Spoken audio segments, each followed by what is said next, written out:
Hi అండి. ఒక sister అడిగారండి, అక్క మీరు స్టిచ్చింగ్ చేస్తున్నప్పుడు దారాలు కట్ చేయడానికి ఇట్లాగా చిన్న కట్టర్ వాడుతున్నారు. క్లాత్‌ని కట్ చేయడానికి మీరు కత్తెర వాడుతున్నారు. అదేదో డైరెక్ట్‌గా కత్తెరే వాడొచ్చు కదా! మీరెందుకు కట్టర్ వాడుతున్నారని అడిగారు. చెప్తాను. నాకు డౌట్ వచ్చింది దీని మీదే. అయితే నేను మిషన్ కొనేటప్పుడు కత్తెర అనేది అది టెస్ట్ చేసుకోమన్నారన్నమాట. ఒకసారి తొక్కి చూడండి అన్నారు. అయితే తొక్కి చూసిన తర్వాత ఇలాగ పక్కన పెట్టానన్నమాట కత్తెరి. అయితే ఆ అన్న ఏం చెప్పారంటే, ఇలా పెట్టకూడదు. కత్తెర పెట్టామంటే అక్కడ పెయింట్ అంతా పోయి తొందరగా పాతగా అయిపోతుందంట మిషన్ అనేది.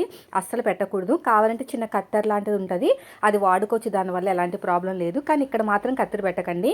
ఈ మిషన్ అనే కాదంట, ఏ మిషన్ అయినా సరే కత్తెర అనేది ఇక్కడ పెట్టకూడదంట. ఆ పక్కన పెట్టాలంట. లేదంటే మిషన్ అనేది చాలా పాతగా అయిపోతుందంట చాలా తొందరగా. ఎన్నో ఇయర్స్ కుడితే కానీ పాతగా అవ్వదు కదా! కానీ మన దగ్గర ఇలా చేసామనుకోండి, ఒక 2 ఇయర్స్‌కే మొత్తం పెయింట్ అంతా పోయి పాతగా అయిపోతది. అస్సలు పెట్టకూడదు అన్నారు. నేను కొత్తలో క్లాత్ పెట్టి పైన పెట్టాను కానీ వర్కౌట్ అవ్వలేదు. లాస్ట్ ఫైనల్‌గా అయితే కట్టర్ తీసుకున్నాను. మీరు కూడా తీసుకోండి.